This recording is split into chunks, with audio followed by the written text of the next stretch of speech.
If you're here, you're probably trying to figure out just what Us was all about. I haven't looked at everybody else's thoughts, but I'm about to give you mine. So step into the picture lock sunk in place.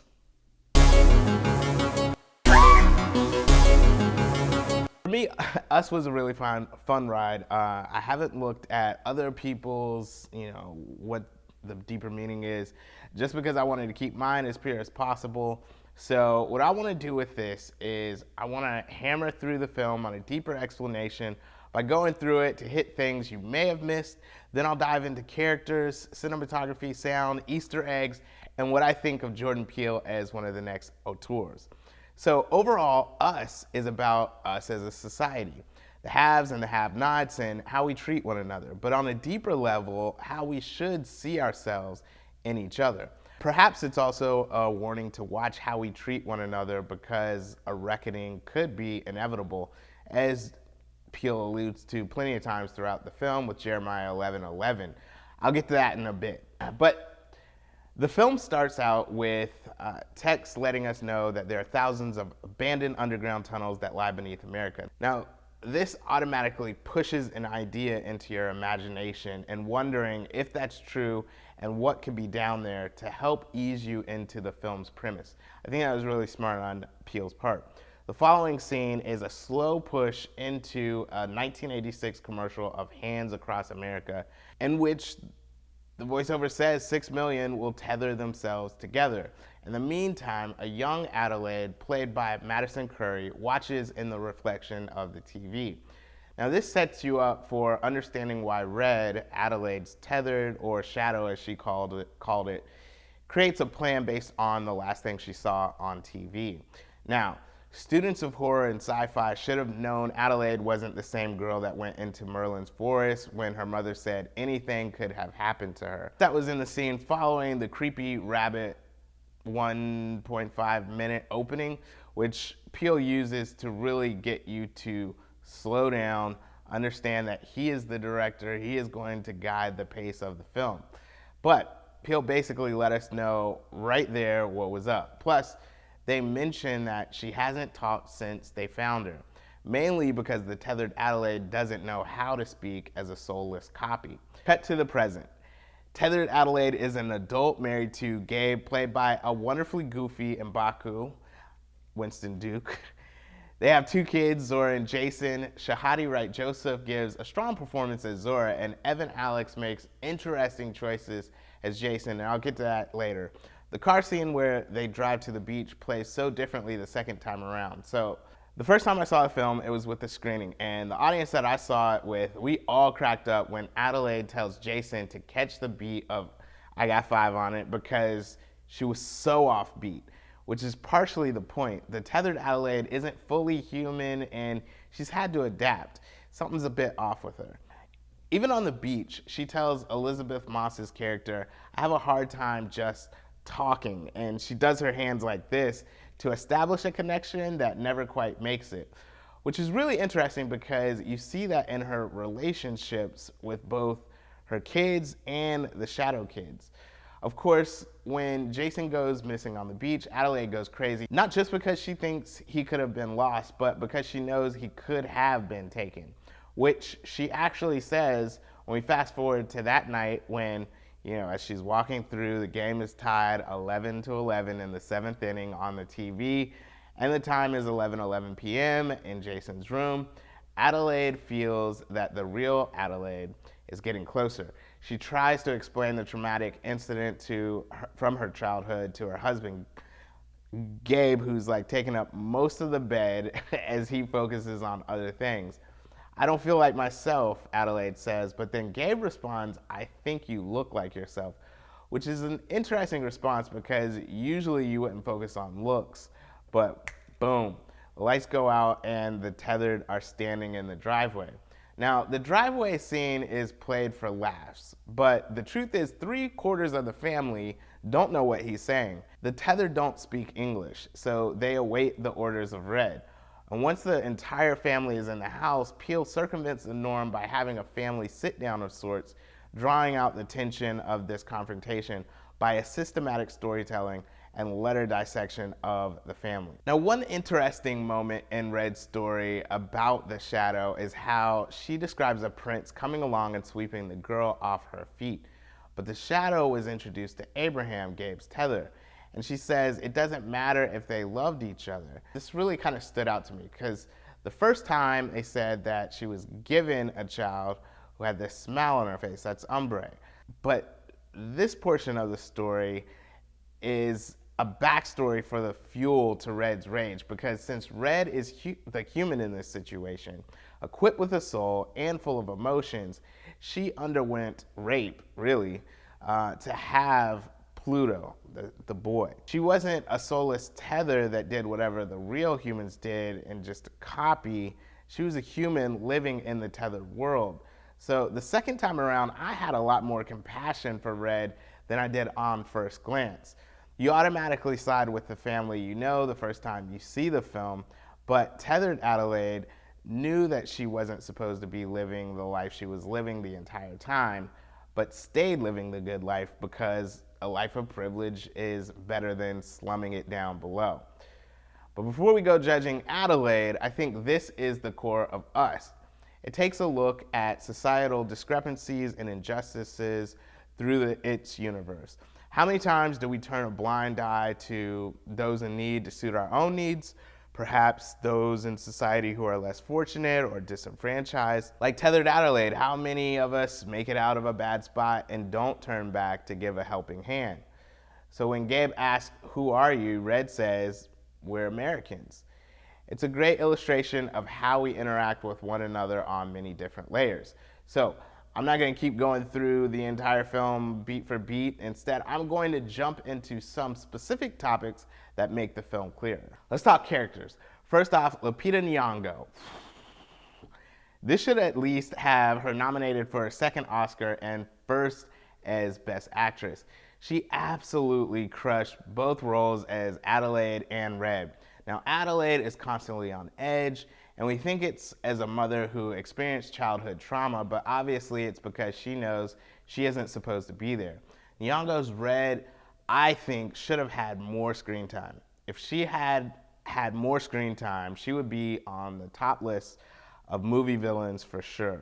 Red is horrifying. Like, I was having bad dreams for about 2 nights. The third night, I finally kind of slept well. She did her thing. Her posture was scary, her movement, I just big chopped and decided to let it do what it do look is scary. True story now. My wife has natural hair and all that good stuff, and that night after I first saw Us, she woke up late and she was moving around. I was like, yo, I can't do this. I can't do this. I can't. But it's the analyzation of the world she was stolen from that's really interesting. So when she first enters her grandmother's house, where the family is staying, she's catching up. So the load of emotions that would run through a person in that situation is handled effortlessly by Nyong'o. If you watch it a second time, you'll just notice how she's actually looking at the pictures on the wall. She's taking this stuff in. And so it was just an incredible performance from Lupita Nyong'o, hands down. Now, Winston Duke gives a fun performance as Gabe. He's the goofy black dad that some folks may not know exists, but what's interesting is that his character seems to put on a lot. And by that, I mean, he puts on a facade to keep up with the Joneses with his friend Josh and comparing boat sizes, right? He steps out of the house and puts on the deep voice black dad when the tethered come knocking. And he honestly isn't much of a hero. He shrinks back from a lot of situations you'd think the typical father would not. Yet his tethered Abraham seems to be the alpha, right? No nonsense opposite, who does submit to Red's leadership because obviously she's special, but his presence is powerful, and Peele shoots Abraham from below a lot to show the power over Gabe as he towers over him. So I really enjoyed how Winston Duke just played his two characters. Now, Shahadi Wright Joseph's performance is probably going to be underrated, but she deserves a lot of credit. Early in the film, her parents tell her that she could keep doing track, but again, The audience that I saw it with in the first screening, we just cracked up because when she's given the chance to run from her doppelganger, she looks so odd running. Like, I thought you were in track. She looks clumsy as Zora. But then Umbre is obviously gifted with speed, like superhuman speed. She gives Zora a head start with that creepy smile that never leaves her face, much like the creepy smile that young, tethered Adelaide always wears. So there is that correlation there between the two girls, but I definitely think Shahadi did a great job with playing her two doppelgangers. All right, so Evan Alex plays the awkward little brother role well as Jason. He isn't called to do much acting as Pluto because he wears a mask and then his face is burnt, but what we do get is a genuine connection between the two. Perhaps as the youngest, they're not as jaded by the world or worlds that they live in, but that connection proves to be incredibly useful as Jason makes Pluto walk backwards into the fire. Also, does anybody know if Pluto was under the car the whole time or he just popped up out of nowhere? Because when they pull up in the car, no one was there, and then there's a doom, and he comes from under it. So you guys let me know in the comments below. I would love to know that answer. But final thing on Jason. Jason heard the convo and killing between his mama and Red. Now remember, he's witnessed a prior killing with the beach scene. So then he witnesses this conversation. So he hears tethered Adelaide give that sound right before snapping Red's neck, that the tethered kind of give. So when he puts his mask back on in the last sequence, it's almost as though he's going to play the game and put on, even though he knows the truth. So I guess the devil you know is better than the one you don't. I really want to talk about the cinematography because Mike Jolakis, I hope I said that correct, is the cinematographer on this film. He's lit other films like It Follows, Glass, and Lake Los Angeles. I really loved It Follows. So I love the way that he paints with light in this film, right? We don't get to see a dark-skinned family on the big screen and in a horror film like this all the time, so he lit their skin beautifully, right? Light and the lack thereof is used in such a way to comfort and scare you. And we got to see all of that in this film. And while we might joke about it, when Red is downstairs in the tethered's dwelling and she goes into the darkness, we never really lose sight of where she is.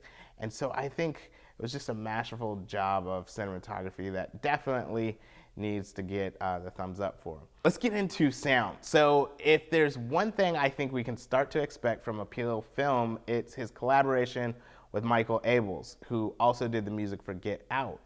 Abels gives us another ominous, epic African rhythmic score in this film. It's something tribal, primal, and otherworldly that really helps sell the tone of the film. Now, Peele's song selection is also becoming an interesting staple, whether it's Janelle Monáe's I Like That or Childish Gambino's Redbone. He always starts his film with something smooth and of the present. So that's going to be something really interesting to watch in future films from him, if that's something that carries on. Now, he really shows skill in the Tyler's Home when he has the Beach Boys' Good Vibrations playing amidst what is one of the twists in the film, as we learn there are more tethered than the Wilson family. The song, a happy pop song, is used to juxtapose the bloody and horrific deaths of the family. So what this does is it lulls you in as a viewer to be able to take in the terror with your eyes open wide. This subtle trick was used by a bunch of directors in the past, like Stanley Kubrick in his films like The Shining, Dr. Strangelove, and A Clockwork Orange. And Kubrick has a big influence on Peele. So you gotta love the use of F the Police as both an answer to Kitty's plea for Of course, you gotta love the use of F the Police as both an answer to Kitty's plea for Ophelia to call the cops and the excellent timing of the kids walking in the house when the line, "It's gonna be a bloodbath," blares. Let's talk about Easter eggs. So some of the Easter eggs you may have missed were the VHS tape titles on the shelves by the TV in the opening sequence. So Chud is a 1984 film in which a bizarre series of sudden disappearances on the streets of New York City seems to point towards something unsavory living in the sewers. The Man with Two Brains is a 1983 Steve Martin film in which he falls in love with a disembodied brain that he winds up putting in another body. The Goonies is a 1985 film about a group of misfits who try to set out to find a pirate's ancient valuable treasure to have their home saved from foreclosure.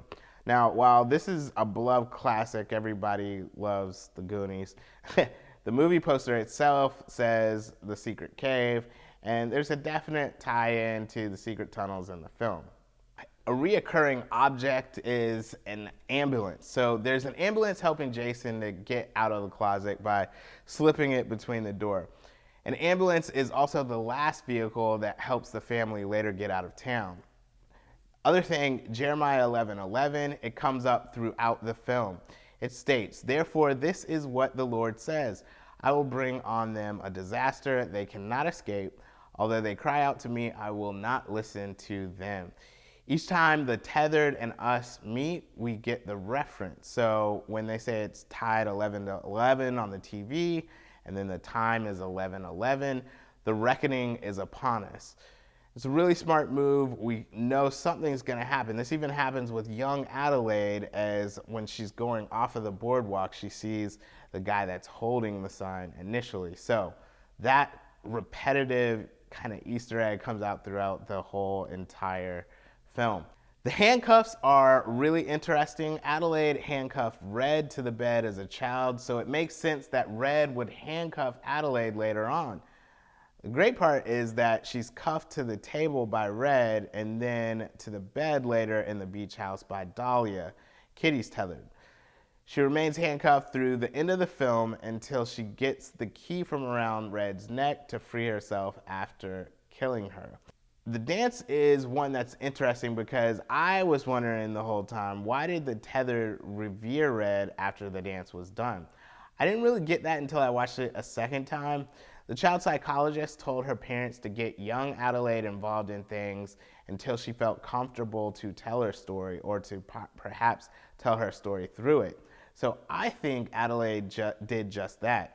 She told the story of switching with her tethered through performing her dance. That's something that didn't take speaking, but perhaps the tethered could understand through the movement. If you notice, the twins do handstands like Adelaide's dance, so I definitely think it had some influence there. All right, so Peele. Let's get into Jordan Peele himself. A lot of people don't think this is as good as Get Out, and I get it. I initially didn't think it was as good as Get Out either. I still think it's not as solid as Get Out, but I think that there's so much that is actually going on that Peele gives us that it's up there. However, I'm glad Peele isn't boxing himself into a corner. If he had done that and did another film that spoke to race, we wouldn't be in the position we are in now. Excited for what he's gonna do next, picking apart Us. It's too early to call him the next Hitchcock, because some people have, but these two films look like the early beginnings of an auteur in the genre. So I'm really excited to see what he does next. Those are my thoughts on Us. I'd love to hear your thoughts. Leave a comment below in the comment section. I'll be sure to hit you back. You can go to picturelockshow.com for my movie reviews and to subscribe to the podcast. Thank you for watching. I appreciate it.